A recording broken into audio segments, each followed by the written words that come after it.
dans le prochain épisode de Un si grand soleil. Tandis qu'Alix, Ulysse et Hélène mettent leur plan à exécution, Milo et Johanna sont mis en examen.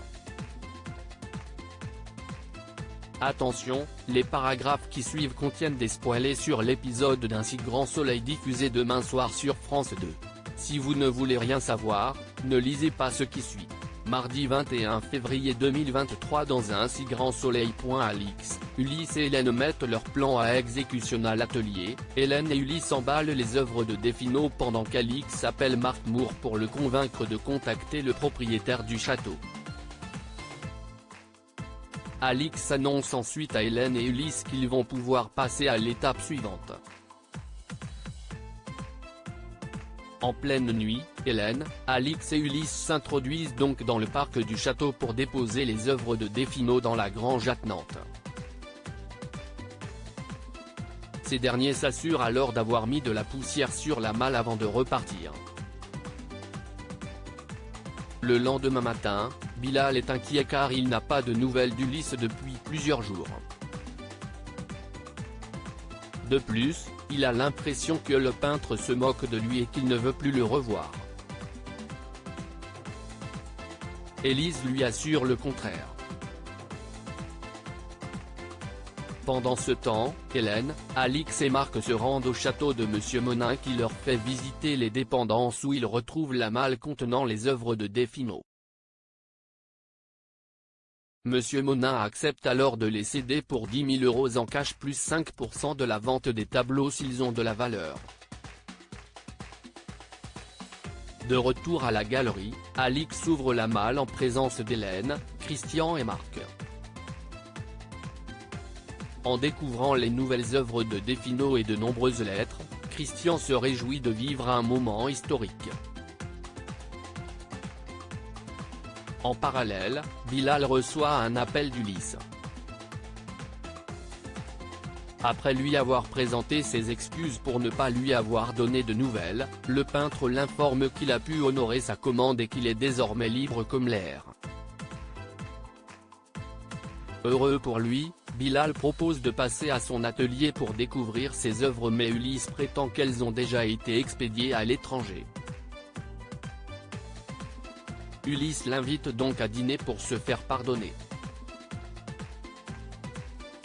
En fin de journée, Christian confie à Hélène qu'il a l'impression de faire partie de l'histoire. Si les toiles sont authentifiées, ils prouveront que Defino est le précurseur de l'art abstrait. Tombé sous le charme de la couleur rouge des œuvres, Christian la renomme Rouge Defino. Lorsque Christian la remercie de l'avoir associée à cette découverte, Hélène n'emmène pas large. Milo et Johanna sont mis en examen. Johanna a été placée en garde à vue et Florent, son avocat, l'a rejoint au petit matin pour assurer sa défense. Pendant qu'il patiente dans les couloirs de l'établissement, la jeune femme jure qu'elle n'a jamais vu Marius de sa vie. Tandis que Florent peine à comprendre comment son simple témoignage peut justifier une garde à vue, Johanna révèle qu'elle a eu une aventure avec le lieutenant Cross qui s'est mal terminée. Comme tout porte à croire que le policier fasse tout pour lui en faire baver, Johanna n'a pas l'intention de se laisser faire. Pendant ce temps, Milo est interrogé par la police. Si l'entrepreneur immobilier reconnaît qu'il n'aurait jamais dû donner cet argent à Marius, il assure cependant qu'il était persuadé qu'il disait la vérité. Au cours de l'interrogatoire, le lieutenant Cross cherche à savoir quel genre de relation il entretient avec Johanna et plus précisément s'il couche avec elle. Bien qu'outré par la question, Milo affirme que leur relation n'est pas exclusivement professionnelle.